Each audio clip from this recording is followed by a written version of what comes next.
श्री ओम नमः सिद्धिभ्य। एस सुरासुरमणु सिन्धवन्दिदं दोदघादिकं ममलं प्रणमामि वढ्ढमाणं तीर्थं नमस्कारं शेषे पुण्यतीर्थैरे ससौवसिद्धे विशुद्धसाभावे समणेयणानदंसं चरित तव वीर्यायारि ते सौवे समगं पतेगमेव पतेगं वन्दामि अवट्टन्ते अर्हन्ते मानुषे खेते किच्चारिहन्ताणं सिद्धाणं तैणमो गणहराणम् अजावैवगाणं साहूढं चैव सौवेशिं तेसिं विशुद्धदंसं प्राणपहाणासमं समासेज्य ओवसंपयामि सम्मं जतोणिवाणसंपत्ति।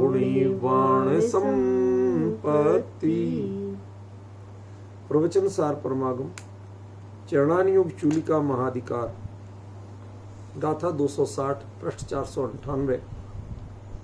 अशुभो वयोग रहिदा शुद्धोवजुत्ता सोवजुत्ता वा वीणित्थारयन्ति लोगम ते सुपसत्थं लहदो भक्तो। बहुत गंभीर गाथा है ये। हमने कल इसकी चर्चा जो ली थी वो थी अशुभोप योग रहिदा लोगम निस्तारयन्। जो अशुभ उपयोग से रहित हैं वो लोग का निस्तार कर सकते हैं, निथार सकते हैं। आज अपना जो प्रकरण चल रहा है वो शुद्धोवजुत्ता सोहोवजुत्ता वा लोगम निस्तारयन्। वो तो रहित हुआ और ये सहित वाली बात, ठीक है ना। एक नेगेटिव एक पॉजिटिव। तो एक जिज्ञासा आई थी मेरे पास कि अशुभोपयोग कहें और अशुभ भाव कहें, क्या इन दोनों में कुछ अंतर है क्या? कहते हैं ना उसके बड़े अशुभ भाव हो रहे हैं, वो अशुभ उपयोग वाला है। इन दोनों में कुछ अंतर है क्या? बहुत मामूली है, ज्यादा नहीं, मोटे तौर पे तो एक ही है। पर अंतर कहाँ है? जो पूर्व कर्म के उदय से अनुरक्त परिणाम होते हैं उनको भाव कहते हैं, जीव के विकारी भाव के अर्थ में कह रहा हूं, ठीक है ना। लेकिन जीव प्रयत्न पूर्वक जिसमें उपयोग को जोड़ता है उसको उपयोग कहते हैं। नहीं है ऐसा? जैसे किसी के अशुभ कर्म का उदय है, तीव्र असाता का उदय है, उसे शारीरिक वेदना वैसी हो रही है, ठीक है ना। तो तज्जन्य जो सामान्य मानसिकता बने, जो परिणामों की स्थिति बने, उसको तो आप भाव कहेंगे, ठीक है ना, कि इसके बड़े अशुभ भाव हो रहे। लेकिन वह उनको अपनी ओर से बुद्धि पूर्वक प्रयत्न पूर्वक कर नहीं रहा, हो रहे, ठीक है ना। वो एक तरह से द्रव्य कर्म के उदय से भाव कर्म वाली स्थिति, ठीक है। लेकिन जब जीव कोई भी इष्ट स्थिति हो, अनिष्ट स्थिति हो, कुछ भी हो, उसमें स्वयं प्रयत्न पूर्वक क्या करता है।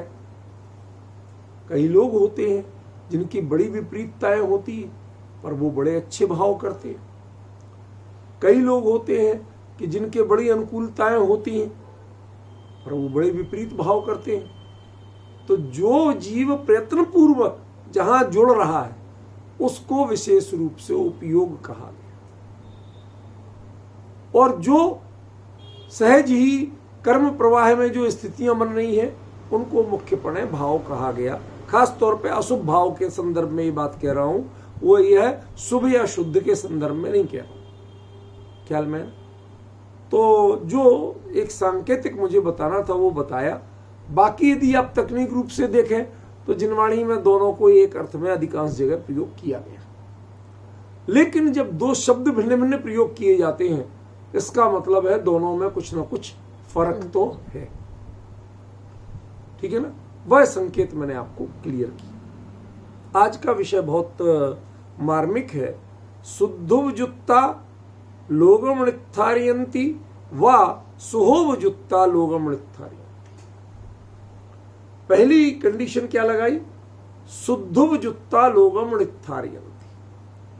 जो शुद्धोपयोग से युक्त हैं या शुद्ध से उपयुक्त हैं, वो लोक को निथार सकते हैं। जो स्वयं शुद्ध से उपयुक्त भी नहीं हुए आज तक, वो लोक को निथार नहीं सकते।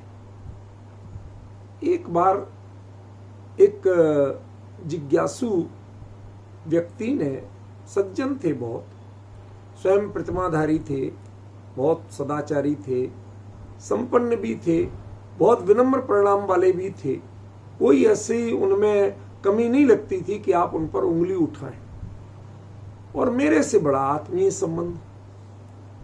तो उन्होंने मेरे से प्रश्न किया, बहुत सटीक इसी प्रकरण पे बात कर रहा हूं, इधर उधर की बात नहीं कर रहा हूं। उन्होंने विपिन जी मेरे से प्रश्न किया जिज्ञासा के रूप में कि सुदीप जी एक बात बताओ, जब आज के ये मुनिराज इतनी तपस्या कितना ही कुछ हो करते तो हैं, जिससे जितनी बन पड़ती है, ठीक है, वो चौथे काल जैसे नहीं है, ऐसा नहीं है, वैसे नहीं, लेकिन करते तो हैं। घर गृहस्थी छोड़ के जो विकृत आचरण कर रहे हैं स्थूल, उनको तो बिल्कुल छोड़ दो, कहते उन्हें तो हम भी नहीं मानते। लेकिन जो यथा युग धर्माराधना कर रहे हैं, तो भले ही ठीक है, अब उनके जो कुछ भी कमी है, तो उनको तो आप पूज्य कहते नहीं हो, उनको पूजने जाते नहीं हो। और जिन कांजी स्वामी को आप देवशास्त्र गुरु वाला गुरु नहीं मानते, फिर भी उनको पूज्य गुरुदेव कहते हो, उनके पास जाते हो, जब जाते थे, और नहीं तो आज भी उनको बारंबार स्मरण करते हो, हर चीज में उनके प्रति कृतज्ञ रहते हो। चक्कर क्या है? जो प्रत्यक्ष धर्मात्मा है, उनको तो आप भाव नहीं देते, उनकी भाषा में कह रहा हूं, मेरी भाषा में नहीं है, ठीक है ना? और जिनके जीवन में ऐसा कोई बड़ा त्याग तपस्या नहीं थी, उनको आप इतना भाव देते हो, क्या कारण है? आज आपको वो उत्तर देने जा रहा हूं जो आप लोगों ने शायद इस रूप में नहीं सुना हो या चर्चा नहीं की। मैं ऐसा कोई दावा नहीं करता कि मैं ही सब कुछ बता रहा हूं, लेकिन इस रूप में नहीं सुना हो, ये कह रहा था। मैंने उन्हें उत्तर दिया, वो उत्तर यहां लिखा हुआ है, शुद्धोपयुक्त, शुद्ध से उपयुक्त जो परिणाम है, वो जिनकी चिंतन वृत्ति में बसे हुए, जिन्होंने अशुद्ध की बात नहीं की, सारे जीवन गाया प्रभु मेरे तू सब बातें पूरा, हमेशा परिपूर्ण स्वभाव की बात की, हमेशा शुद्ध स्वभाव की बात की, तू आज तक अशुद्ध हुआ ही नहीं, ऐसा विश्वास जिन्होंने बारंबार दिलाया, ख्याल में है ना? ऐसे लोग ही लोक का निस्तार कर सकते हैं, ऐसा आचार्य कुंद कह रहे हैं। जिन्हें शुद्ध तत्व की चर्चा पसंद नहीं है, जिन्हें शुद्ध तत्व के बारे में एक जिज्ञासा नहीं है, सिर्फ कर्म कांड में उलझे हुए हैं, वो लोक का निस्तार नहीं कर सकते हैं। ये कुंद का आदेश। एक आज के जो पदधारक हैं, सारा जीवन लग के वो जैन को जैन बना के नहीं रख पा रहे। बुरा मत मानना, कोई गोरख धंधे में लगा रहे हैं, कोई चरखे काटने में लगा रहे हैं, कोई इंडिया नहीं भारत को में लगा रहे हैं। क्या तुम्हारा मुनि धर्म यही रह गया क्या? इसी के लिए घर छोड़ा था क्या? इसी के लिए पिच्छी कमंडल जैसे परम पवित्र उपकरण लिए थे क्या? समझ रहे? कोई मंदिर तुड़वाने बढ़वाने में लग रहे हैं, कोई विधान पूजन करने में लग रहे हैं, पंचगणक कराने में लग रहे हैं। सारी प्रवृत्ति आपकी कहां लग रही है ये बताओ। शुद्ध गायक की चर्चा, आत्मा का स्वभाव शुद्ध है, ये कहने में जिनको शर्म आती है, संकोच लगता है, विपिन जी ये वस्तु स्थिति बता रहा हूं। जो अच्छे कहलाते हैं उनकी बात कर रहा हूं, जो स्थूल भ्रष्ट है उनकी तो बातें नहीं कर रहा हूं, ठीक है। ऐसे लोगों के लिए उनसे कभी पूछो कि भगवान हम आपके चरणों में आने को तैयार हैं, क्या आप हमें गायक स्वभाव की अनुभव का मार्ग बताएंगे? इस संसार अवस्था में भी आत्मा शुद्ध कैसे है बताएंगे?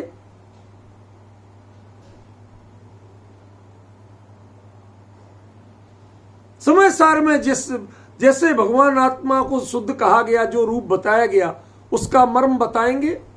बहुत सी समय सार की वाचना और वचनिकाएं पढ़ ली मैंने, लोगों के प्रवचन पढ़ लिए। ऐसा नहीं मुनिराज नहीं करते हैं, आज के मुनि पद्धारक वो भी करते हैं, सब देख लिए। भाई साहब छाया भी नहीं है। एकाध जो बोलते थे मैं प्रमाण हूं दृढ़ता से, क्या वो गुरुदेव के प्रवचन समय सार के पढ़ पढ़ के फिर बोलते थे, अपनी ओर से एक पंक्ति नहीं बोल पाए। मैं प्रत्यक्ष प्रमाण हूं, जिनवाणी की गद्दी पर बैठ के जिनवाणी पर हाथ रख के बात कह रहा हूं। मैंने अपनी आंखों से उनको गुरुदेव के प्रवचन पढ़ते देखा समय सार के, जब उनने समय सार पे बोल पाए थे। समझ में आया? उसमें उनका श्रेय नहीं था, उनका अपना चिंतन नहीं था, उनकी अपनी परिणति उसमें नहीं ढुलती थी। उनकी परिणति तो वाचना, आयोजन, इन सब में लगती थी। कितने लोग आए, कितनी भीड़ जुटी, उससे लगता है कि आप शुद्ध उपयुक्त भी नहीं है, शुद्धोपयोगी तो नहीं है, पर शुद्ध से निकट भी नहीं है। अभी आप उसकी चर्चा, चिंतन, अनुभव के लिए प्रयत्नशील, ये छाया तक नहीं दिखती है आप में। समझ में पड़ रहा है मैं क्या कह रहा हूं? और वो भले ही आप जैसे त्यागी वृत्ति पदधारक नहीं थे, मर्यादित जीवन तो उनका भी था। जीवन में कोई दोष वो भी नहीं लगाते थे ऐसा जो भूमिग्रस्त की भूमिका में अनुकूल नहीं हो, ऐसा कोई दोष नहीं लगाया हो। समझ में आया? आम ग्रस्तों से बहुत मर्यादित रहे, पवित्र जीवन जिया। ठीक है आप जैसे घर त्याग के और कहीं कुछ बन के नहीं गए थे वो, लेकिन जिस शुद्धोपयोग की चर्चा, जो दिशा उनसे मिलती है, और वो बिल्कुल आगम के अनुकूल, बिल्कुल कुंद कुंदादि की आमनाएं के अनुकूल, उनके मर्म को खोलने वाली, वो आपके सारा समूह भी मिल जाए तो एक की पासंग भी नहीं है। एक सारे मुनिराज आज के जितने मुनि पद्धारक हैं मिलके एक शुद्धोपयोग की विधि बता दें तो चैलेंज है। चर्चा करने में समर्थ। ध्यान रखना इसका सबसे बड़ा कारण क्या, कि जिन्होंने शुभ को अच्छा माना है, बाह्य आचरण को अच्छा माना है, इस पर जिनका फोकस है, वो शुद्ध के नजदीक भी नहीं पहुंच सकते कभी। उनके विचार शुद्ध की तलहटी में नहीं पहुंच पाते हैं। शुद्ध का अनुभव करना तो बहुत दूर की बात है। ख्याल में? इसलिए जब कुंद कुंद ने ये बात लिखी, उसके पीछे क्या क्या दृष्टिकोण थी। जो शुद्ध से उपयुक्त हो वो लोक को निथार सकते हैं, जिन्हें अभी तक शुद्ध होता क्या है ये पता नहीं, मजाक उड़ाते हैं। ये सोनगढ़ी लोग तो, कांजी स्वामी के चेले तो घर गृहस्थी में ही शुद्ध हो जाते हैं, खाते पीते मौज करते शुद्ध हो जाते हैं, इनका शुद्ध अनुभव हो जाता है, ऐसा मजाक उड़ाते हैं। उन्हें पता ही नहीं है कि आत्मा का त्रिकाल स्वभाव एक एक परिणति भी उसी समय शुद्ध पड़ी है, बस मुंह फेरने की देर, वो अशुद्ध हुई नहीं, वो अशुद्ध कहला रही है। क्यों? क्योंकि वह स्वयं दुख का वेदन कर रही है, वो दुख उसे अशुद्ध बना रहा है, वह परोन्मुखता उसको अशुद्ध बना रही है, उसका स्वरूप अशुद्ध नहीं। ये मर्म जिन्होंने बताया, आज दुनिया में लाखों लाख लोग किन किन आमनायों को छोड़ के शुद्ध दिगंबर आमनाय और कुंद कुंद के आमनाय में आए उनके प्रभाव से। क्यों? क्योंकि हमें शुद्धोपयोगी जो है और शुद्ध से उपयुक्त जो है वही लोग को निथार सकते हैं। अन्य लोग तो मजमा जुड़ा सकते हैं, भीड़ जुड़ा सकते हैं। भीड़ जुटना एक चीज और गायक शुद्ध की रुचि जगना दूसरी चीज है, उसकी ओर वलन होना दूसरी चीज है, उसकी ओर आपका रुझान बढ़ना दूसरी चीज है। वहां आप उसके प्रति संसार से एकदम विरक्त जैसे होके उपयोग हटा के एक बार अपनी शीतल छाया में बैठना सीखें, ये जुदी चीज है। आपके चेले जब आपकी सभा में बैठते हैं तो उन्हें बाकायदा एहसास होता है कि हम कैसे बैठे हैं, एहसास कराते भी हैं। अरे साहब, हमें चप्पलों में जगह मिली तो भी हम बैठे थे। क्यों? क्योंकि आपकी पूरी सभा के समय आपने 1 घंटे क्या बोला ये पता नहीं है, क्योंकि चप्पलों में बैठे उन्हें याद, वो चप्पलें चित्त में चढ़ी नहीं।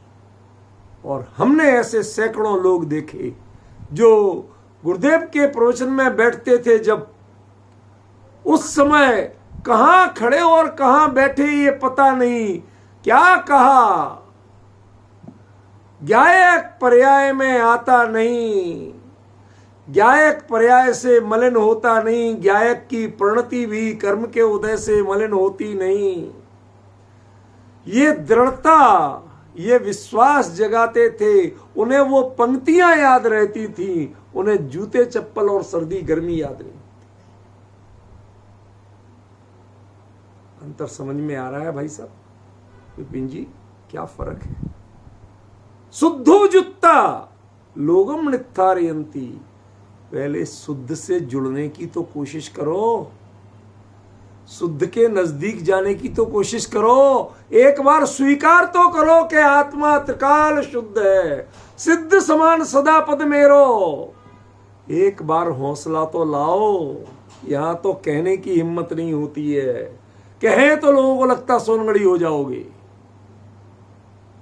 भय लगता है जैसे लड़का बिगड़ जाएगा, लोगों को लगता ना बिगड़ जाएगा, ऐसे कहते हैं सोनगढ़ी। अरे सोनगढ़ी हो जाओगे, समय सार पढ़ने लगोगे तो कुंद कुंद के अनुयायी, कुंद कुंद के आमनाय वाले बन जाओगे, कुंद कुंद के एक एक शब्दों को जीवन में चरितार्थ करने वाले बन जाओगे। कोई दोष नहीं है, बन के तो देखो, समर्पित होके तो देखो। लेकिन हमारी कमी है, हमारी कमी है, हमने उस दृष्टि को स्वीकार नहीं किया। हमने बरगलाए हुए लोग हैं, हमें बहका दिया गया है। तुम बिगड़ जाओगे, क्या बिगड़ोगे ये नहीं बताया। तुम्हारा चारित्र नष्ट हो जाएगा। पहले ये बताओ चारित्र है कहां? क्या नष्ट हो जाएगा? जहां तक तुम बाह्य स्थूल सदाचार की बात करते हो तो उसका तो मैं सैकड़ों बार का प्रत्यक्ष प्रमाण हूं। जब मैं जयपुर में पढ़ता था उस समय दिवाली की छुट्टियों में ललितपुर जा रहा, झांसी स्टेशन पर उतरा। उन दिनों तो ट्रेनें भी ऐसी चलती थी, पंजाब मेल में खिड़की से बाहर निकलते थे, दरवाजे से निकल नहीं पाते थे, इतनी भीड़ होती थी ट्रेनों में। भूले भटकी ट्रेनें, आज जितनी इतनी ट्रेनें तो थी नहीं, इतने क्लास नहीं थे और हमारे पास पैसा नहीं था। तो खिड़की से कूद के और झांसी स्टेशन पे जब पानी भर लाए यार, प्यास लगी, तो जीन्स की पैंट पहने, शर्ट पहने उतर के गया। बाकायदा रूमाल निकाला और अपने जो थर्मस टाइप बोतल लिए था उसमें पानी छानने लगा। कुछ लोग वहीं चाय पी रहे थे, जो टी स्टॉल बना होता है। और मैं एक बोला, जीन्स पैंट वाला छोरा और पानी छान के पी रहा, साला जरूर सोनगढ़ी होगा। ये उनके शब्द हैं, मेरे नहीं, डिटो उनके शब्द बता। मतलब तुम्हें यह विश्वास था कि बाहर के परिधान बदले चाहे नहीं बदले, लेकिन वैचारिक और अंतरंग के आचार का चारित्र जिनका ठीक ठाक है, सामान्य ग्रस्तों जितना, वो सोनगढ़ी होंगे। ये तुम्हें भरोसा था, नहीं तो तुम ये कमेंट्स नहीं करते। आज उनके बच्चे अधिक मंदिर जाते हैं, अधिक प्रक्षाल पूजन करते हैं, आडंबर नहीं करते लेकिन विनय बहुत करते। उनके घर में सदाचार ज्यादा बेहतर है, लेकिन फिर भी आरोप लगाया जाता है कि जो शुद्ध की बात करते हैं, जो अपने आप को अभी शुद्ध मानते हैं, तो उन्हें आचरण करने की जरूरत क्या है? तुम तो भाई साहब शुद्ध ही हो। ये कटाक्ष करते हो, आप अपनी कषाय व्यक्त करते हो, वास्तव में आपने जाना नहीं। आप चलते हो मुंह उठा के, कभी आपने जीव दया नहीं देखी।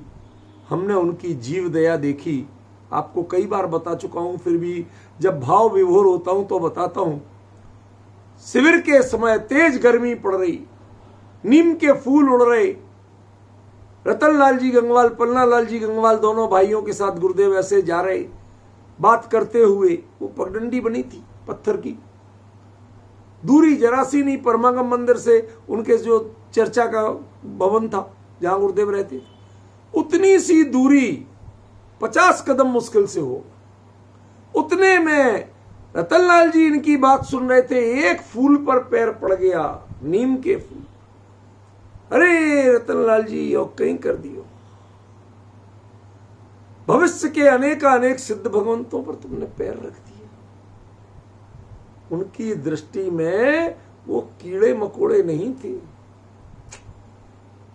आपने उनको कीड़े मकोड़े देखा, दया की तो कीड़े मकोड़े के रूप में की, पर उनकी जो करुणा थी वो भविष्य के भगवान के रूप में थी, आज के कीड़े मकोड़े के रूप में नहीं थी। यह है शुद्ध जुत्ता का अंतर। आप त्रस जीव की रक्षा करते हो, स्थावर जीव की रक्षा करते हो, वो भविष्य के भगवान की करुणा करते थे। आपने फर्क देखा कभी? आप पहचाना कि कौन शुद्ध से उपयुक्त है और कौन नहीं है? उसके नजदीक भी कौन पहुंचा और कौन नहीं पहुंचा? आपकी स्थिति तो वो है, सम्यक शिखर गया वंदना करने में, वहां पर तलहटी में कई जैन लोगों की दुकानें हैं। ऐसे ही पूछ लिया, भाई साहब हम लोग तो भूले भटके कभी आ पाते हैं 2-5 साल में, आप लोग तो यहीं रहते हो, आपकी तो आए दिन वंदना हो जाती होगी। कहते भाई साहब हम तो आज तक नहीं गए। तलहटी में बैठे, सच कह रहा हूं आपको, एक शब्द भी मिथ्या नहीं कह रहा हूं। और जैन, नॉन जैन भी नहीं, मां साथ थी, वो कहती है मैं तो शुद्ध दूध मिलेगा तो लेंगे, नहीं तो नहीं लेंगे। ढूंढ के गए किसी जगह, तो एक कहता भाई साहब हमारे यहां दूध तो शुद्ध दे देंगे आपको बिना पानी का, लेकिन हमारे यहां दूसरे से दुगने रेट पे मिलेगा। उस जमाने में आज से करीब 15-20 साल पहले 60 रुपए किलो मिला। अरे भाई साहब 60 रुपए लीटर दूध, उन दिनों जाए यहाँ 10-12 रुपए लीटर दूध था, बहुत हद कर दो तो 20-25, इतना महंगा। कहते हाँ, कि क्यों? हमारी भैंस 7 दिन में एक दिन शिखर जी पहाड़ की पे चढ़ के जाती, चरने छोड़ देते थे। कुछ उसे समझ नहीं थी क्या? अरे साहब ये तो पहाड़ के घास खा के आती है, इसका दूध ज्यादा। आप सोचो तो, तुम्हारी भैंस वंदना कराए लेकिन तुम्हें वंदना करने का मौका। ऐसे ही इन समय सार आदि ग्रंथों पर व्याख्यान करते करते तुमने आज तक शुद्धता को नहीं पहचाना, तुमने आज तक पर्याय दृष्टि को ही देखा। तुमने आज तक पामरता को ही देखा, तुमने आज तक अशुद्धता को ही देखा, शुद्धता को तुम पहचान नहीं पाए। तुमने रक्षा भी की तो कीड़े मकोड़ों की तुम उनमें भविष्य के भगवान देख नहीं पाए। जिस दिन भविष्य के भगवान देख लेते, ऐसे कीड़े मकोड़ों पर तो एक बार लापरवाही हो सकती है, लेकिन भविष्य के भगवान देख लोगे तो लापरवाही नहीं होती।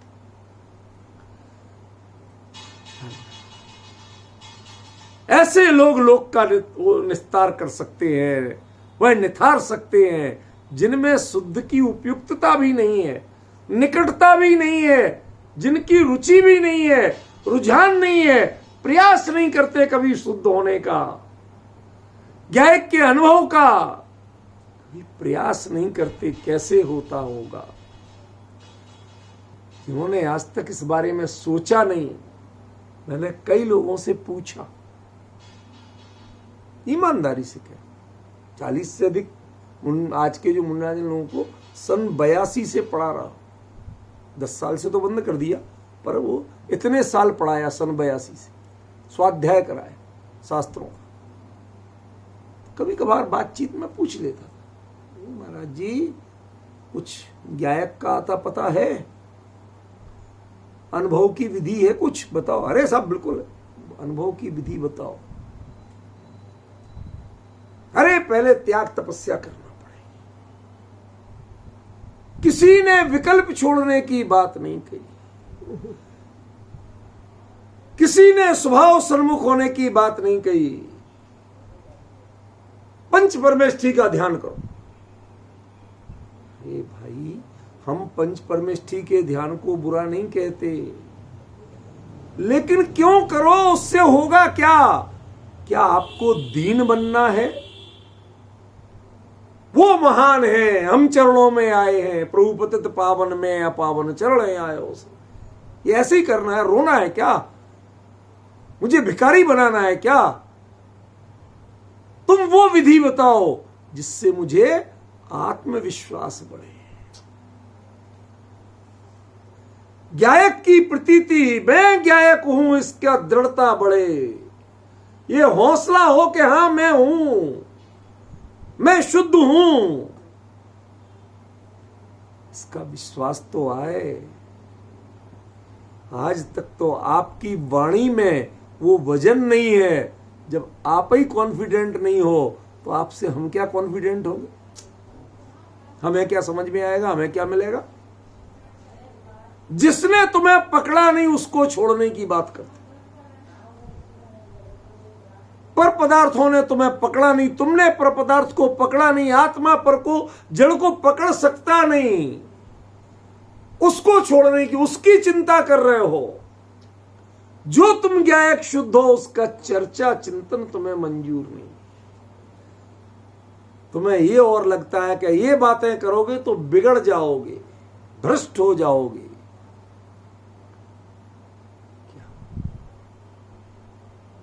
मैं जब बहुत जूनियर था, एक ऐसी बात कहता था, ऐसे भ्रष्ट होने पे।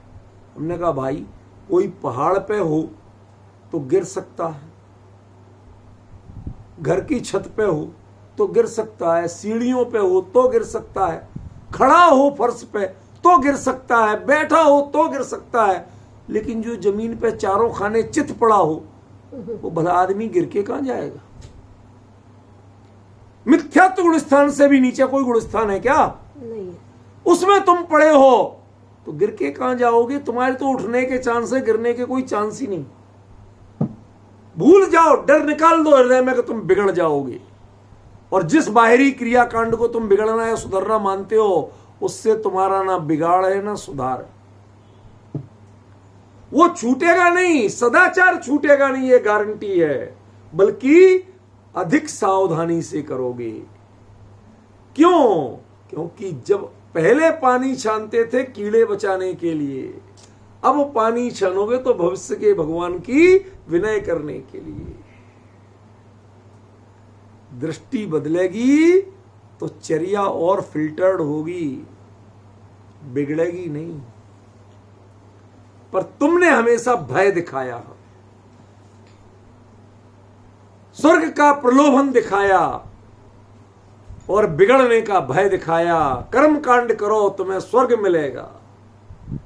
अरे स्वर्ग के परिणाम कोई भले परिणाम है? तय तय चय थावर तन धरे, वो तो आखिरी स्टेशन है। यो परिवर्तन पूरे करे। तो हमें अपने त्रिस पर्याय के अंत की ओर ले जाना चाहते हो क्या? इस आत्मज्ञान के बिना यदि देव पर्याय मिल भी गई, वैमानिक आदि मिल भी गई, तो भी लौट के कहां जाने वाले हो? स्थावर में जाने वाले हो, निगोद में जाने वाले हो। यो परिवर्तन पूरे करे। समझ में आ रहा है ना? पंच परावर्तन। फिर कैसे जन्मोगे, कहां मरोगे, होश नहीं रहेगा। समझे? कब जन्मे और कब मरे ये पता नहीं चलेगा। इसकी वेदना भी नहीं सह पाओगे, क्योंकि वेदना सहने के लिए कुछ तो जीना पड़ेगा। वेदना सहने के लिए कुछ तो चाहिए पड़ेगा। देह ही तुम्हारी नहीं होगी, तुम विदेही हो जाओगे। विदेही माने दूसरे की देह में वास करोगे, तुम्हारी अपनी देह नहीं होगी। जब अपनी देह नहीं है तो देहजन्य पीड़ाएं कैसे भोगोगे? फिर जन्म मरण के कष्ट कैसे भोगोगे? कल्पना करिए किस स्थिति में पड़े होगे, आपको पता नहीं। कभी आईसीयू वार्ड वगैरह में चले जाओ, बेहोश पड़े हैं, मशीनें लगी हैं, कुछ पता नहीं। आती है नर्स, ऐसे घुसेड़ जाती है इंजेक्शन, ऐसे सैंपल ले जाती ब्लड का, हाथ यूं कांपता तक नहीं है, ऐसा लटका तो लटका पड़ा है, जैसे रबर के पुतले से वह ब्लड सैंपल ले रही हो और रबर के पुतले में लगा रही हो। उसके बावजूद खाली वो मशीन दिखाती है कि हाँ हार्ट बीट चल रही है, श्वास चल रही है। करुणा आती है कि ये जीवन है, इसे मनुष्य जीवन कहते हैं। ऐसी वो फिर भी उसके कुछ है। तुम जिस समय जिस गति में पहुंचोगे निगोद की पर्याय में, वहां तो इतनी भी संवेदना तुम्हें शेष नहीं बचेगी। आप दुख की बात करते हैं, वहां दुख भोगने लायक नहीं बचोगे। दुख भोगने की औकात नहीं रह जाएगी, दुख भोगने की समझ नहीं रह जाएगी। पर्याय ज्ञान मात्र से तुम उस स्वर्ग के लालच देते हो हमारे लिए, उस स्वर्ग का जिसके बाद में यह गति होने वाली है। अरे वो स्वर्ग शोभा उनको देता है जो शुद्धोपयुक्त होके वहां जाते हैं। उनके लिए फिर आगे डेस्टिनेशन मिलते हैं। अदरवाइज सीधी स्थावर गति, निगोद गति मिलती है। इसलिए स्वर्ग का आकर्षण मत पालिए। अच्छी चीज नहीं है, बहुत खतरनाक चीज है। आप शुद्ध उपयुक्त होने का आकर्षण पालिए, क्योंकि जो शुद्ध से उपयुक्त हुए वही लोक का निस्तारण कर सकते हैं। अन्य लोग तो लोक में डुबोने वाले हैं, संसार सागर में डुबोने वाले हैं, वो पार करने वाले। समझ में आया क्या कहा कुंद कुंद ने, और क्यों कहा? किस हाइट पर बैठे थे कुंद कुंद, उस ऊंचाई को हम क्या छू सके? कोई विचार कर सके? ध्यान कराएंगे, योग कराएंगे, फला कराएंगे, ढिमका कराएंगे। अरे ये सब तुमने इतनी आसन, इतने उच्चारण, इतनी भावनाएं करने के बाद पाया क्या, ये तो बताओ मुझे। मेरी जिज्ञासा का विषय है कि पाया क्या? क्या अंदर की तुम्हारी परिणति ढुली? क्या अंतरंग की रुचि बढ़ी? वहां की प्रतीति हुई? एक झलक भी मिली, एक शीतल हवा का झोंका जैसा, जिसमें राग नहीं, द्वेष नहीं, दुख नहीं, सुख नहीं। भले ही वो अतीन्द्रिय सुख नहीं आया हो, लेकिन उसकी आकुलता मिटी क्या? अरे नहीं मिटी हो तो घटी क्या? कर्म के उदय के प्रवाह में जैसा हो रहा वैसा हो रहा है। अनुकूल आया तालियां बजाने लगे, प्रतिकूल आया सिर पीटने लगे, छाती पीटने लगे। हमने आज तक किसी शुद्ध उपयुक्त के नजदीक नहीं बैठे हो, लगता है। यदि उनके नजदीक बैठते तो तुम्हें लोक को निथरने की विधि मिल जाती। जिसने स्वयं को निस्तारण नहीं कर पाया वो तुम्हें क्या निथरना बताएगा।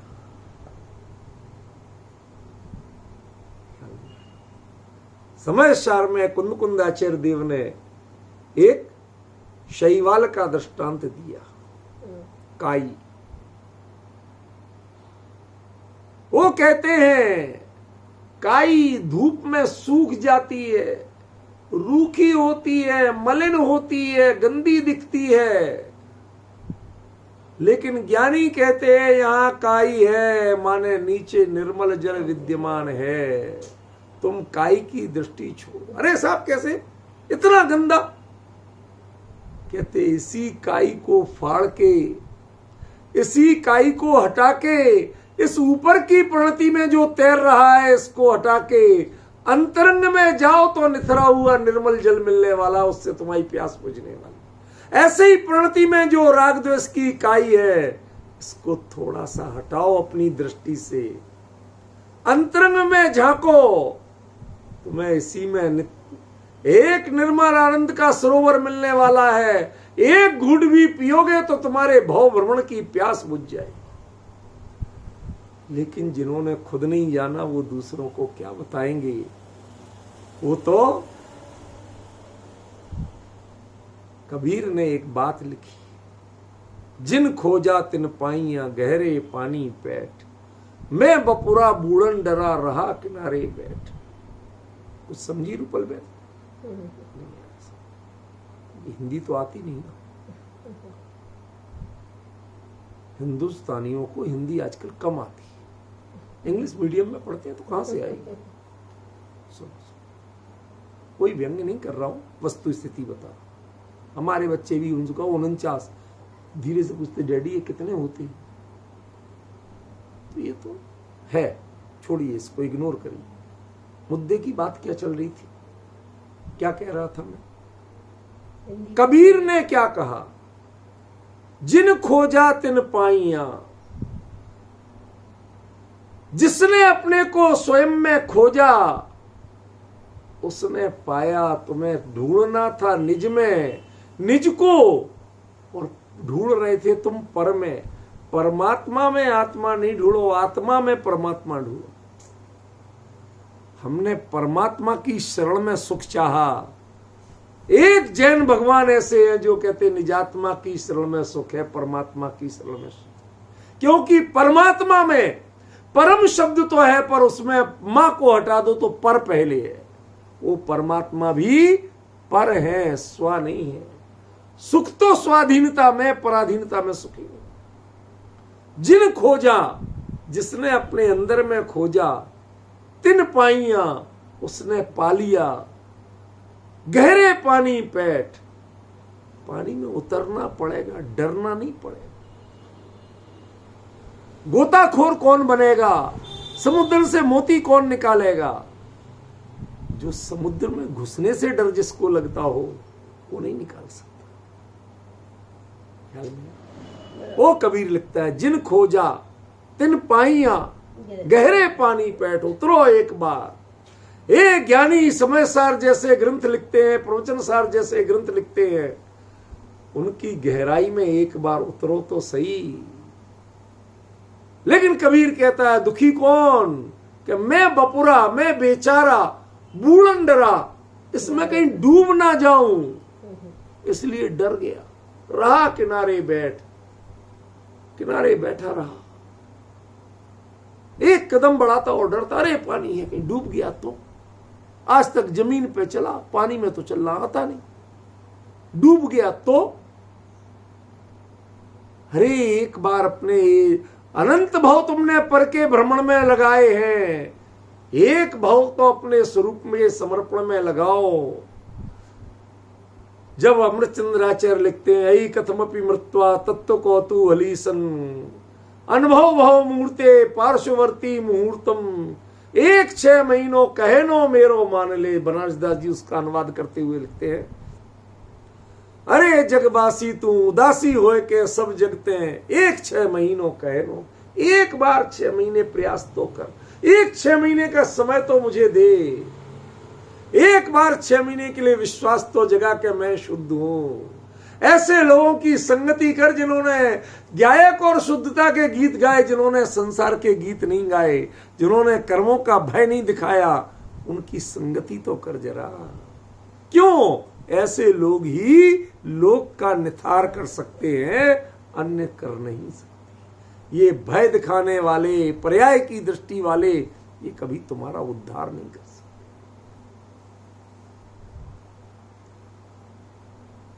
विपिन जी जरा विचार करिए, आप बड़े सौभाग्यशाली हैं कि आपको गुरुदेव की बात समझ में आई, रुचि हुई। अनुभव हो पाना नहीं हो पाना, मैं उस पर भी जोर नहीं दे रहा, किसी को प्रमाण पत्र नहीं देना, मुझे समझ में आया ना। किसी के ऊंच नीच की बात नहीं करना, कौन अनुभव, ये विषय मत छेड़िए। आप ये बताइए कि इसकी रुचि, ये तुम्हें बात रुचि या नहीं। हमारे पद्म प्रबलधारदेव पद्मनंदी आचार्य लिखते हैं पद्मनंदी पंचमी शतिका में, तत्प्रति प्रीति चित्तेन येन वार्तापि ही सुता। ये गायक की चर्चा जिसने प्रीति पूर्वक सुनी, मन में आह्लाद आया, अरे ये तो मेरी बात है, ऐसे करके जिसने सुनी, निश्चितम सा भवेद भव्यो, वो गारंटी से भव्य होने वाला है, वह निश्चित मोक्ष जाने वाला है।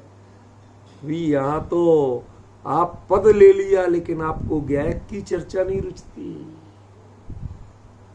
लोग जोर देते हैं 7वें गुणस्थान से पहले आत्मा निश्चय अनुभूति नहीं होती, कोई कहते 12वें गुणस्थान से पहले नहीं होती। क्यों? क्योंकि उन्हें अपने मेरी छूट जाए, मैं बिना अनुभव का कहलाऊं इसका खतरा नहीं है, लेकिन कांजी स्वामी अमृत अवस्था में अनुभवी नहीं कहलाए, इसके कारण सारी मेहनत करते हैं कि अमृत भूमिका में आत्मानुभूति होती। सारी मेहनत इसलिए करते हैं। अरे भले आदमी, थोड़ी सी गांठ की अकल का प्रयोग करो कि ये मिथ्यात्व की ग्रंथि टूटेगी कैसे, किस भाव से टूटेगी। एक निज आनंद का सरोवर, उसका संबल वो जब तक नहीं मिलेगा तब तक आपकी ये चीज टूटने वाली नहीं है। विपरीत मान्यता टूटने वाली नहीं है, अनादिकाल से बसी हुई है। ये पर के सहारे नहीं टूटने वाली है, ये निज के पुरुषार्थ से टूटने वाली है। ख्याल में आया? वो गुरुदेव ने हमें समझाया बारंबार, भले ही वो देवशास्त्र गुरु वाले गुरु नहीं थे, लेकिन ये तय था कि वो शुद्ध जुत्ता, शुद्ध के नजदीक तो रहते थे, उसकी ही चर्चा करते थे, शुद्ध ही उनकी वाणी में झलकता था। तुम अशुद्ध हो, तुम बिगड़े हुए हो, ऐसा उन्होंने जीवन में एक बार नहीं कहा। तू स्वयं भगवान है, भगवान बनकर जी, ये पामरता का विकल्प तू तोड़ दे। ये शुद्धो जुत्ता लोगम नित्थारयंती, वो लोग का निस्तार कर सकते हैं।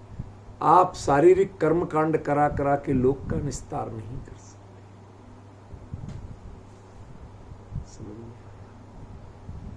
आप दुखी शरीर से नहीं है, दुखी खान पान से नहीं है, आप दुखी हैं अपने संकल्प विकल्पों से।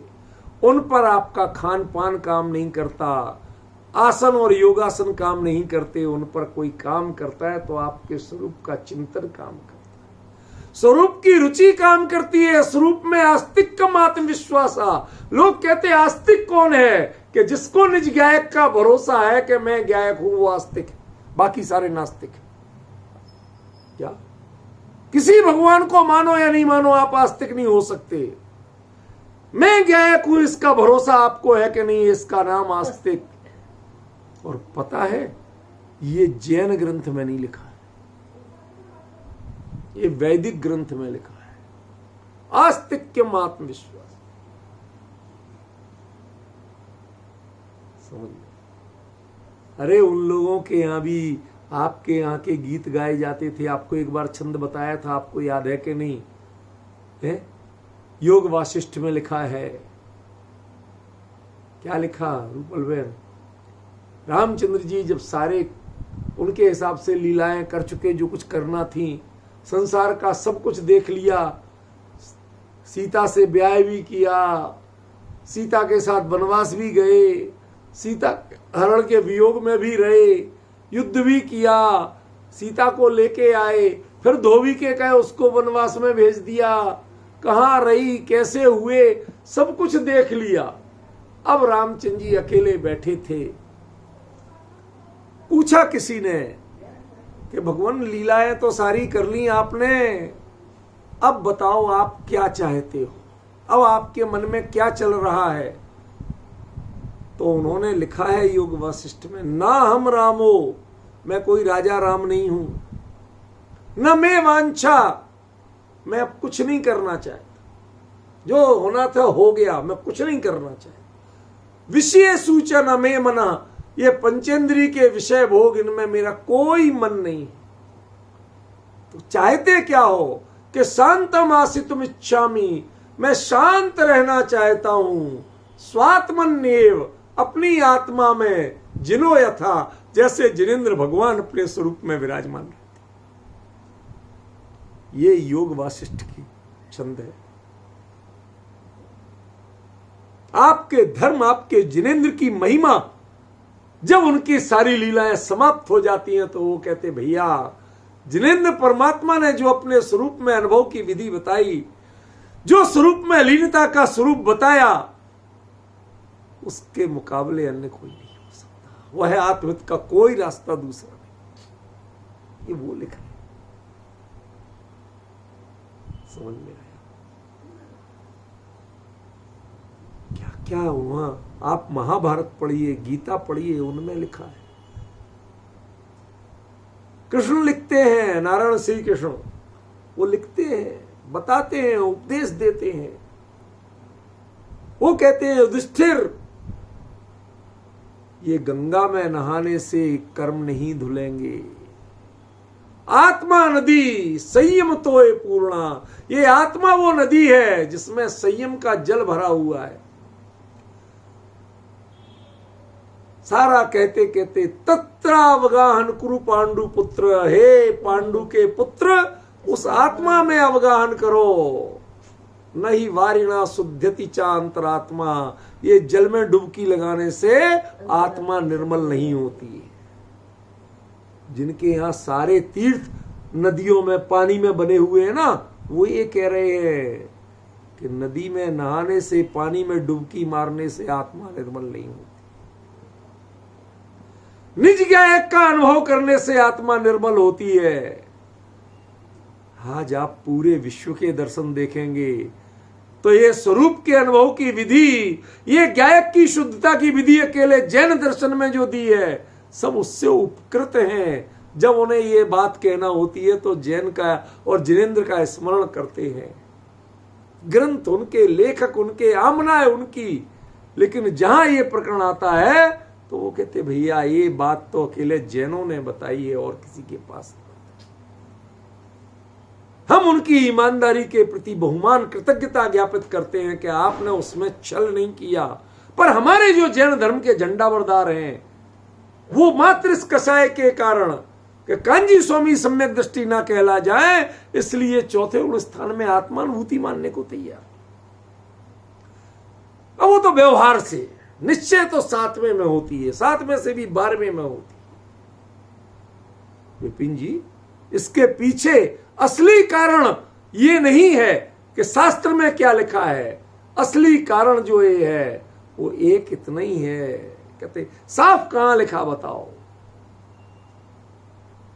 समझ गए?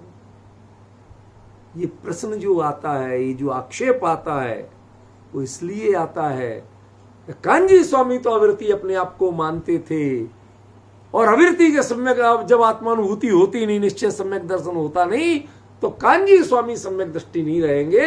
इसके कारण जिनागम के त्याग करने, ज्ञानियों के वचनों की उपेक्षा करने तैयार है। फिर भी उनसे जितनी प्रभाव ना हुई, जितने लोक का निस्तार हुआ, उतना आप सब कुछ त्याग करके भी नहीं कर पाए। भीड़ आपने जुटाई होगी, मजमे आपने लगाए होंगे, संसाधन आपने जुटाए होंगे, लेकिन किसी के अंतःकरण को निर्मल करके उसको स्वरूप में उतरने की विधि नहीं सिखा पाए। ज्ञायक क्या होता है ये नहीं सिखा पाए आप आज सारे जीवन में। और बहुत कुछ कराया आपने, विधान कराए, पूजन कराए, तीर्थ कराए, मंदिर बनवाए, सब कुछ करा लिया आपने, दान दिलवाया, लेकिन उसके उपयोग को अपने स्वरूप में समर्पित होने की कला नहीं सिखा। तुम शुद्ध हो ये विश्वास नहीं दिला पाए, तुमने सारे जीवन अशुद्धता का विश्वास दिलाया। तुम अशुद्ध हो इसलिए तुम दान करो तो तुम सुधर जाओगे, तुम उपवास करो तो सुधर जाओगे, नहीं तो तुम तो अशुद्ध हो ही। ये एहसास दिलाया तुमने सारे जीवन, एक बार भी शुद्धता का एहसास नहीं दिलाया, विश्वास नहीं जगा पाए। इसलिए ज्ञानी कहते हैं, कुंद आचार्य कहते हैं, सीमंदर परमात्मा कहते हैं, समोषण केवली का दर्शन कहता है कि शुद्ध जुत्ता लोगम नित्थारयंती। जो शुद्ध से युक्त हैं, उपयुक्त हैं, वही लोक का निस्तार कर सकते हैं। बाकी जो अशुद्धता की बात करते हैं वो लोक का निस्तार कर नहीं सकते। समझ में आ रहा है विपिन जी? सौभाग्यशाली हो के आपको शुद्ध की चर्चा सुनने को मिली। हम उस युग में जन्मे जहां गुरुदेव जैसे तत्वज्ञानी हुए और उन्होंने ज्ञायक की चर्चा की, वरना कौन करने वाला था यहां। उस पुराने जमाने में जाओ, हमने भी देखा है, 2.5 लोग होते थे, 2.5 लोगों की शास्त्र सभा। क्यों 2.5 क्यों कह रहे? एक वक्ता, एक सामने जेंट्स कोई श्रोता, एक आध लेडीज बैठी, उनको आधे ही में गिनते थे। क्यों? घूंघट निकाले, कब सोए और कब जागे, कितना सुना और कितना नहीं सुना, किसको पता। अब घूंघट के पीछे क्या हो रहा किसको पता। समझ में आया? इसलिए मैं कहता 2.5 श्रोता। और राजा श्रेणी पूछते भय और गौतम स्वामी कहते भय, ऐसी कहानियां चलती थी। कोई तत्व की बात करने वाला नहीं, कोई ज्ञायक की चर्चा करने वाला नहीं। मेरे से कई बार लोग कहते साहब आप मंदिर है, सब है, आप वहां पूजन पाठ सब करते हो, प्रक्षाल करते हो, स्वाध्याय क्यों नहीं करते? किसके बीच में करें? कोई ज्ञायक की चर्चा सुनने समझने वाला नहीं। वहां तो कथाएं चाहिए, प्रथमान योग चाहिए, स्थूल बातें चाहिए। किसी को इसकी रुचि नहीं। किसके बीच में करें? आप लोग इतने दूर बैठे देश विदेश में, उनके बीच में करने को कोई हो तो रुचि, किसको बताएं कि कुंद आचार्य देव प्रवचन सार की 260वीं गाथा में क्या मर्म खोल रहे हैं, क्या जीवन की दृष्टि दे रहे हैं। जिसके जीवन में शुद्ध की चर्चा, जिसके जीवन में शुद्धोपयोग की रुचि, जिसके जीवन में निज ज्ञायक की रुचि नहीं है, जो कभी थोड़ी देर बैठ के अपने स्वरूप के समय समाने का प्रयास नहीं करता, कभी कोशिश नहीं की, ऐसे लोगों के पास जाके नहीं बैठा जो शुद्ध से उपयुक्त थे, भाई दुनिया में भटकेगा, तेरा निस्तार नहीं होगा। ऐसे के पास जाओ जो शुद्ध की चर्चा करते हैं, जिन्होंने शुद्ध का अनुभव किया है, जो शुद्ध के निकट रहते हैं, उनसे तेरा निस्तार होगा। ये कुंद आचार्य देव का आदेश भी है और संदेश भी। समझ में आए? इस विषय को हम हल्के रूप में नहीं ले सकते। बहुत गंभीर बात कही। मैं जानबूझ के सोहबजुत्ता की बात अभी नहीं छेड़ा, क्योंकि 2 विषयों को मैं मिलाना नहीं चाहता। आप दृढ़ विश्वास करिए कि कुंद कह रहे हैं कि जो शुद्ध से उपयुक्त नहीं है, जिसे स्वयं शुद्ध का अनुभव नहीं है, जिसके बाहरी परिणाम भी शुद्ध के नजदीक नहीं रहते हैं, जिसकी वाणी में शुद्धता की गूंज नहीं है, जिसके चिंतन में शुद्धता का विश्वास नहीं है, जो दूसरे को ज्ञायक का और शुद्धता का विश्वास दिलाने में समर्थ नहीं है, वो लोक का भला नहीं कर सकते। पैसा देने से लोक का भला नहीं होगा, बीमारी मंत्र फूंक के दूर करने से लोक का भला नहीं होगा। अरे एक बीमारी दूर कर दोगे, काय से मरोगे? क्या अमर हो जाओगे? हुआ कोई आज तक अमर?